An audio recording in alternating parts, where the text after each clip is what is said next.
Hello friends, my YouTube family sing kamdauri. Ngasidi yamna laina hauna thusu thuba wadaba maungda tharoi thongjarake. Ai khuthong se thongnabadi numit khudingi thongge bo hairani. Akhoina tharoi thongbase nong phadok thongida. Tharoi se patki ising asyangba tharoi ne masakhu bajajeong. Hausu yamna hawe. Da hojik tharoi je phutuage.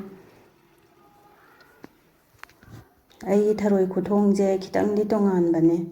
do morok akang ba kun mo hape duga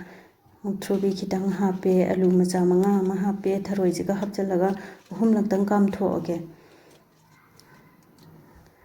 khoi gi tharoi je ngauna raga su thongi makhan makhan thongi ko ai gi tharoi khuthong je am thu bane duga yamna su phajana phutlaga ju jam thu e phutringai da su jame masa sem na thong ba tharoi khuthong ne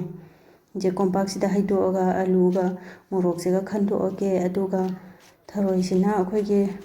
machum je phasana tahanna polang amada hapage sumaina ngahak thamme aduga thau ngorge je acha thau se khara heire 100 mm ki changda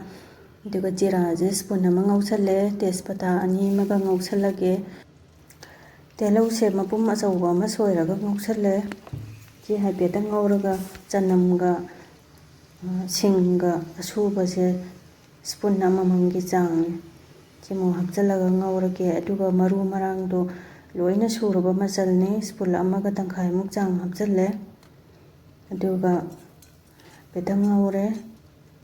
thumse spoon ama hapkhare ngauri ngaida manung jangnana bana spoon amagi jang hape phutpada su khara hapkhare dosi magi drain mahi jatpa machum loina kangre si hapjalage maroi se mundringai da hapiyo horen tharoi je munnana bangauboda maroi se su adum munjara adamne dena manam nimsina ba awa phadigom se kitang hapjalage aduga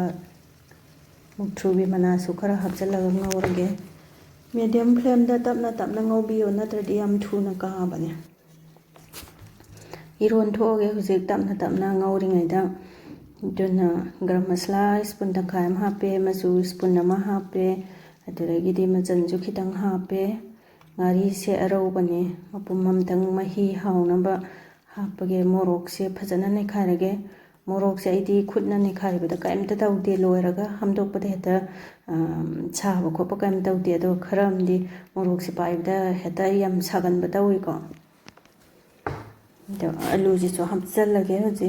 phajana iwombagi type da loina nei khairage ai tharoi khuthong je yamna su thu bane machan so amata hapte do hausu yam hau bane mayam so tang yengbiyo singje 100 ml gi chang hapaga ne khaire phajana toire iwombagi type da tharoi se mullaba yenge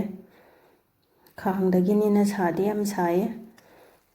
manunggi matong je ui launa ta sallaga leire mulle maroi su mulle hejale mahi singdo je loi hejale iromba mahi do tena mahi awatpa kayam